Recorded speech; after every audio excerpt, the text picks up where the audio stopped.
امروز 15 میلیون است و شما سرخط رویدادها را از رادیو آزادی تماشا دارید. سلام عزیزان. در نشر نوبتی برنامه از افزایش غرقشوی ساکنان میگوییم. تاجیکستان را برای مارشروفکا تنقید کردند.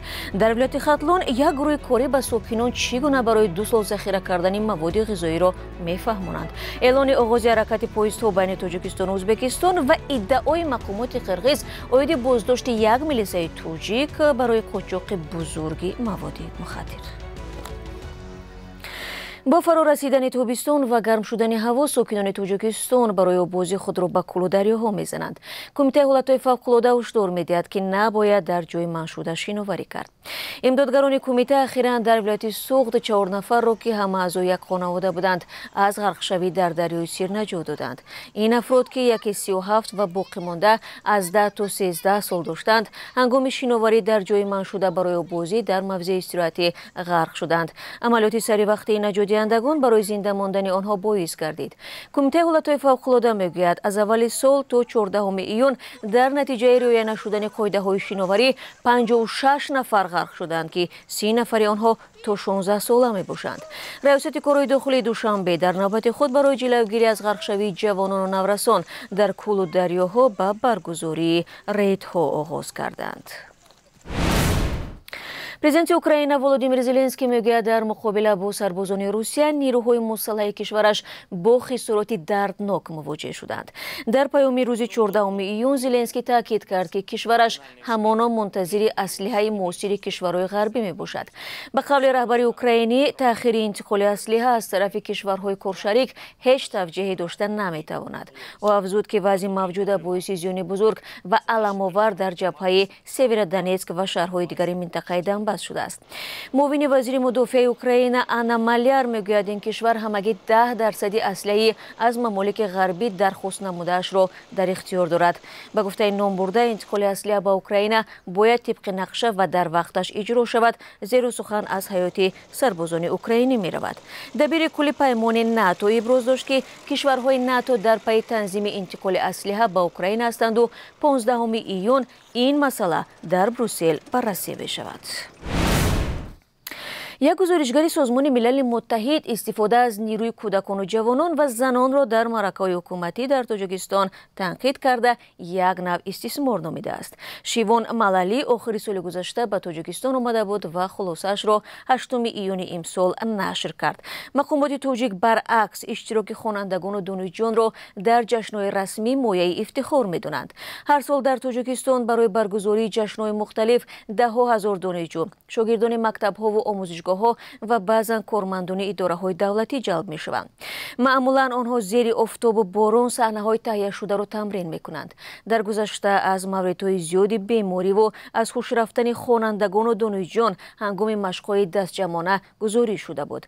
عین زمان حامیان حقوق می‌گویند برای شرکت در راهپیمایی‌ها به دانشجویان نه تنها پول بلکه بعضاً آب و خوراک هم نمی‌دهند. آنها مارشروفکا را از تجربه‌های بازمانده از شوروی سابق می‌دانند که به گفته‌شون باید از آن دست کشید.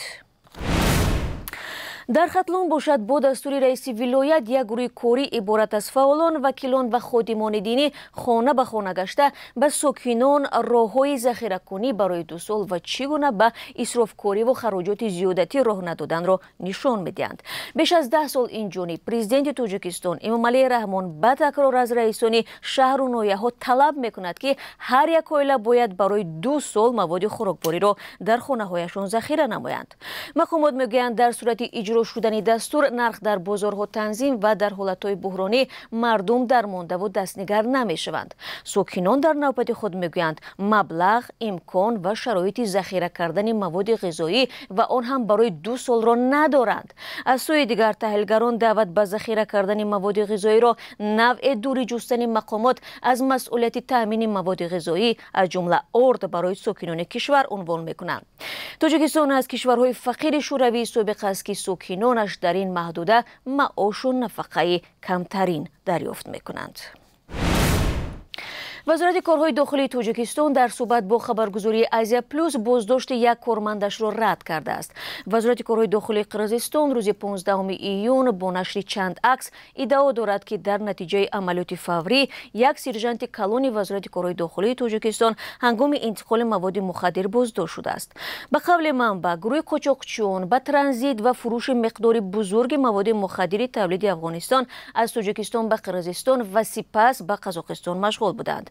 در خبر آمده است عملیات ویژه یک سال ادامه کرده و ضمن بازداشت از گمانبران بیش از 33 کیلو مواد مخدر مصادره شده است. بینندگان عزیز، همکاران ما این موضوع را پیگیری دارند و تفصیلات را در برنامه اخبار منتظر باشید. دست کم سه منبع رادیو زودی روز 14 میون خبر دادند که ممتاز مزاروف برادر و آزاد مزاروف جانی خورسند مزاروف یکی از رهبران پیشین به اصطلاح غیر رسمی در خاروق دستگیر شدند. به اطلاع دریافتی بازداشتی آنها 13 میون در محله تیرچید یا اوپیده مرکزی بدخشان صورت گرفت. مقامات درباره بازداشتی آنها خبر ندادند. خورسند مزاروف روز 12 ایون در جریان عملیات مقامات کشته شد و او 50 سال داشت. وضعیت در ولایت مختار کوهستانی بدخشان از ماه می امسال به این طرف پیچیده میماند. در جریان عملیات مقامات در خاروق روشان تا این دم 10 نفر کشته و زخمی و 10 کسی دیگر دستگیر شدند. شروع از هفته آینده روی پویز تا بین دوشنبه و تاشکند آغاز می‌گردد. روی آهن ازبکستان خبر داده است که نرخ بلیت سفر که از 20 ایون در نظر است حدود $35 بوده، وابسته به زمان خرید میتواند فرق کند. طول حرکت پویز 916 کیلومتر بوده، از شهرهای قرشید، سمرقند، جیزخ و گلستان ازبکستان و شهر و نواحی ولایت سوغد تاجیکستان می‌گذرد. اقدام برقرار نمودن حرکت پویز تا بین دو کشور ضمن سفر امالی رحمان پرزیدنت تاجیکستان به تاشکند روز 2 ایون امسال با شوکت میرزیویف رئیس جمهوری ازبکستان گرفته شده است. در همین حال اکثریت مهاجران تاجیک منتظر خبری از سر گرفتن حرکت قطار بین تاجیکستان و روسیه می باشند. دوستان گرامی، اکنون توجه کنید به قرب اسعار خارجی در تاجیکستان که از سوی بانک ملی چنین تعیین شده است. امروز 15 ایون ارزش 1000 روبل روسی همان 177 سومانی است، اما به قرب شوی دلار و یورو ادامه دارد. $1 تا 11 سومانی و 2 درم و 1 یورو به 11 سومانی و 52 درم برابر شده است. دوستان عزیز، با تشکر به همراهی یکایک شما برنامه سرخط رویدادها رو اینجا به پایان میبرم. 3 ساعت بعد اخبار آزادی تقدیمتان میشود. دیداری بعدی من با شما فردا در همین برنامه خواهد بود. روز و روزگارتان خوش.